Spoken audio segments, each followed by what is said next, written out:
Hi fam, this is one loaded video. I'll be showing you 2 designs for creating texture, how to stack a 2-tier cake, and how to improvise and make a tall cake box out of regular cake boxes so that you can transport your tall cake safely. I told you it was a loaded video. Are you ready? I know I am. Let's go.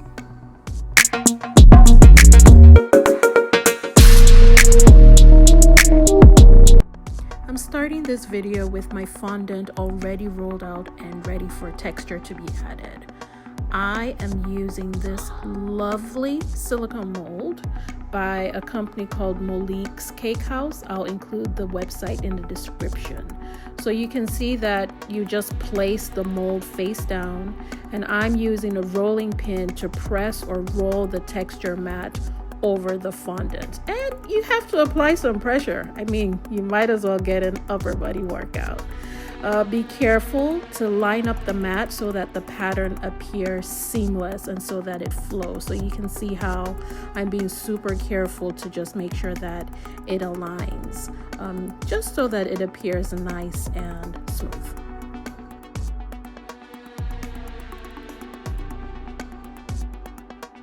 Now we cover our crumb coated cake with the textured pieces. The crumb coated cake really needs to be cold. So this cake is crumb coated with Swiss meringue buttercream. It came right out of the refrigerator, and the buttercream will stay underneath the fondant, as you can see. So I'm starting with my round panel or piece. I place it on the top. I just prefer to start with the top. And then I trim off the excess with a sharp blade. You can also use a knife.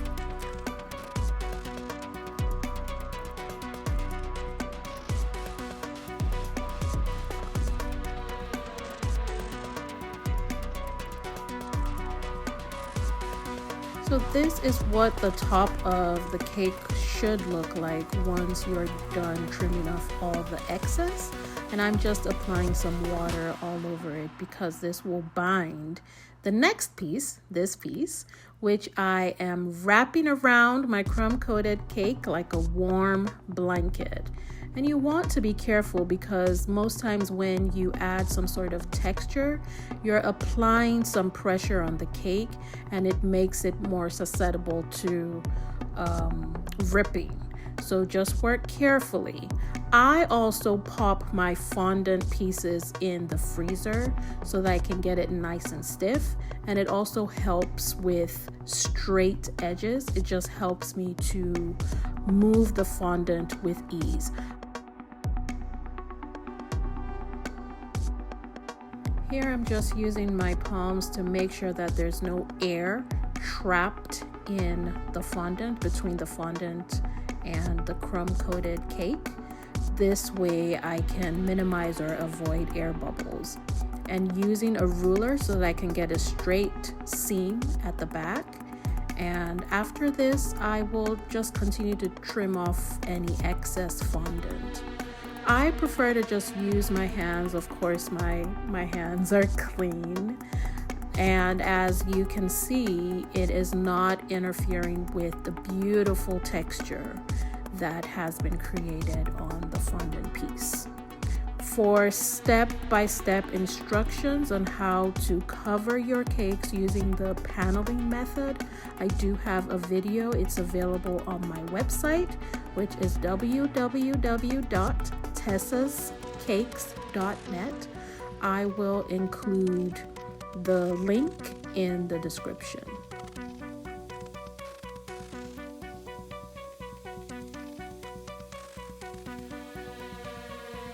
And I just continue to trim off the excess, trying to make it as straight as possible. You can see that I'm using the cake as a guide. That way it will give me super sharp and straight edges. So look at that, we're all done. It's fully covered in fondant. And you can see the beautiful swirl pattern or texture.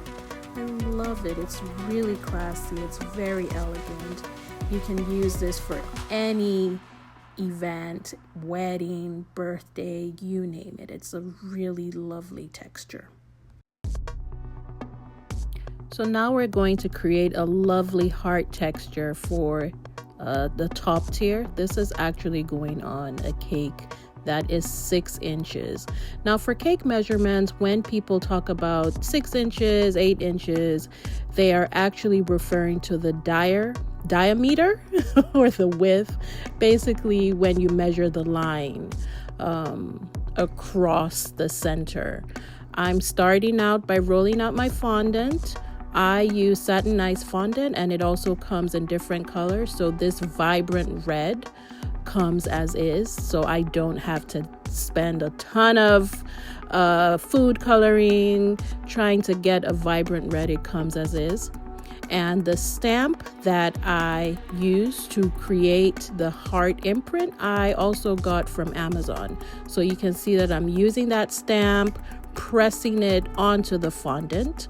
I will include the link to my Amazon storefront, and it has all the supplies that I used for this cake. So when you are covering your cake with fondant using the paneling method, you need 2 pieces. The top round piece, which I have here, and the bigger rectangular piece, which goes around the body of the cake. And so you can see that I'm wrapping this around. I like to say I'm wrapping it around like a warm blanket. The cake underneath is cold. It's crumb coated with buttercream. That allows it to stick. And then you want to trim off any excess fondant.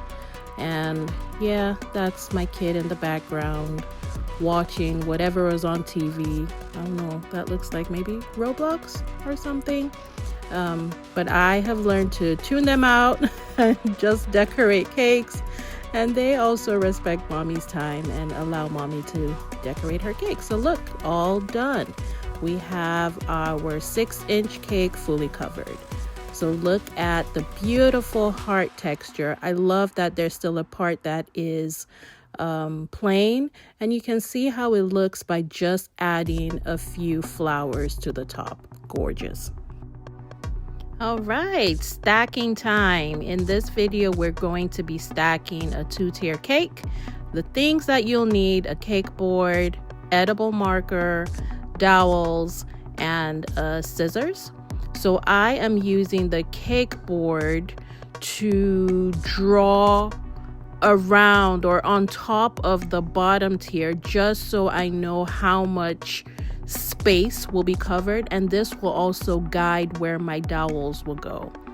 I like to use the center dowel first, and this is a wooden dowel. I find it to be more sturdy, it gives it that support.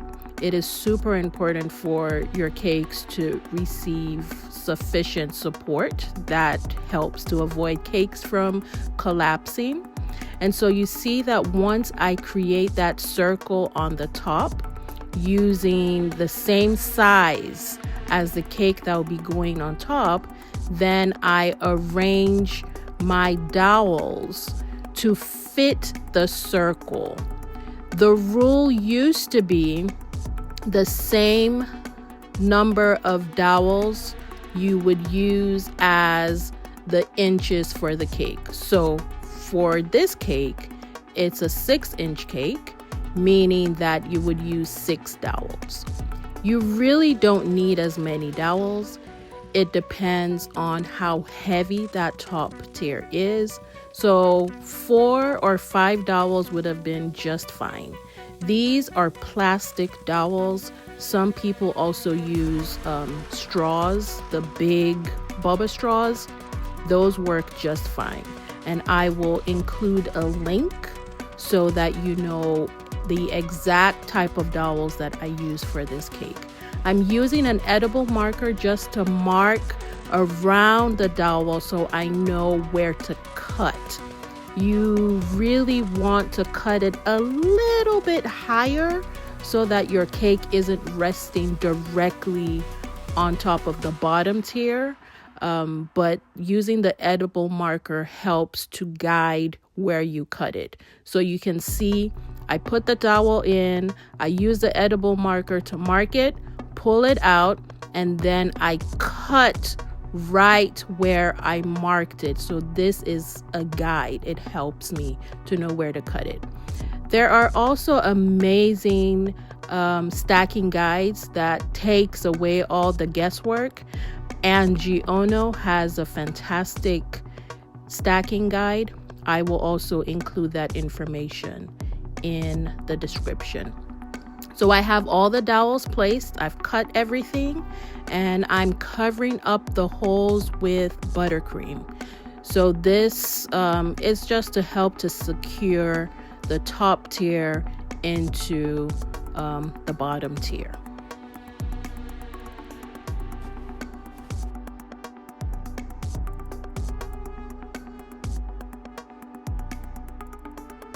All right, so next you want to lift very gently the top tier off of the cake drum, and you can see that I use a cake board that has a center hole, and then I just slide that right as you can see, put it in, make sure that it is nice and secure, and that's it. You're all done with stacking. It really is super easy. Now there are different methods, different ways to stack. There are also ways that you can stack by using a drill and putting your center dowel directly into the cake drum. That is quite frankly the most secure way. I've never had any issues, no concerns with stacking in this method. All right, now to my favorite part of the entire cake decorating process. I consider this to be like hair and makeup, where you already have your stacked cake or it's covered in fondant, and then you start to add the elements that bring your design to life. And so even selecting the ribbon, which is a great way to add some oomph to a cake, is intentional. So you can see that I settled on this ribbon, which really matches the cake perfectly. All right, so it's time to steam our fondant cake. If you've ever wondered how fondant cakes have that shiny, glossy look, it is from steaming.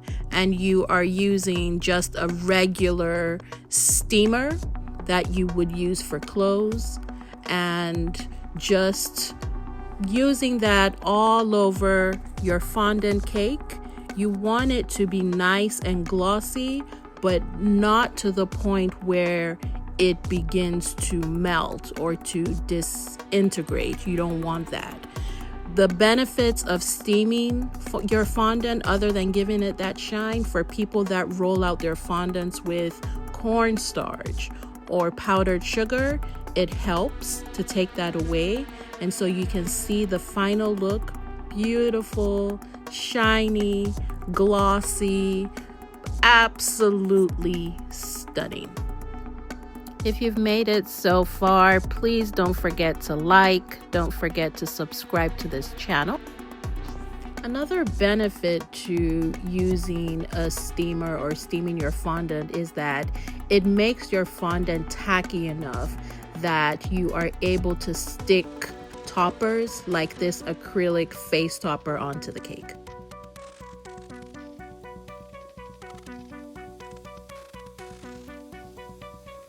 All right, so let's box this cake. Now, typically for my tiered cakes, I have taller cake boxes that I use.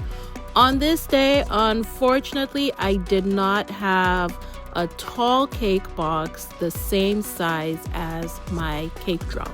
So I needed to pivot. I needed to come up with something that would make it work. And so you can see that I'm using regular size boxes, but they're not high enough or tall enough to cover the cake. And so what I did was I converted these regular size boxes and used 3, and I know that's additional boxes, but it does serve the need or the purpose. It takes some maneuvering to make sure that everything is really secure, and you can see how I inserted one box that was folded and put it into the base and did the same thing on the other side, and now I am securing the ends with tape to create a nice and a solid box, if you will. So for the top, I am covering it in cellophane wrap. I get all of my supplies from Amazon, so even these cake boxes, the cellophane wrap, available on Amazon. And just covering it up because you do want to ensure that the cake is also safe from the elements, so dust and whatever elements the cake could potentially come in contact with.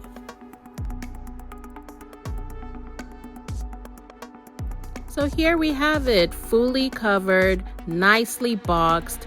I also include cake handling instructions, a cake cutting guide to offer maximum servings for your cake, and I actually put all of my fondant cakes in the refrigerator. If you enjoyed this video, please like and subscribe and provide any comments that you have in the comment section.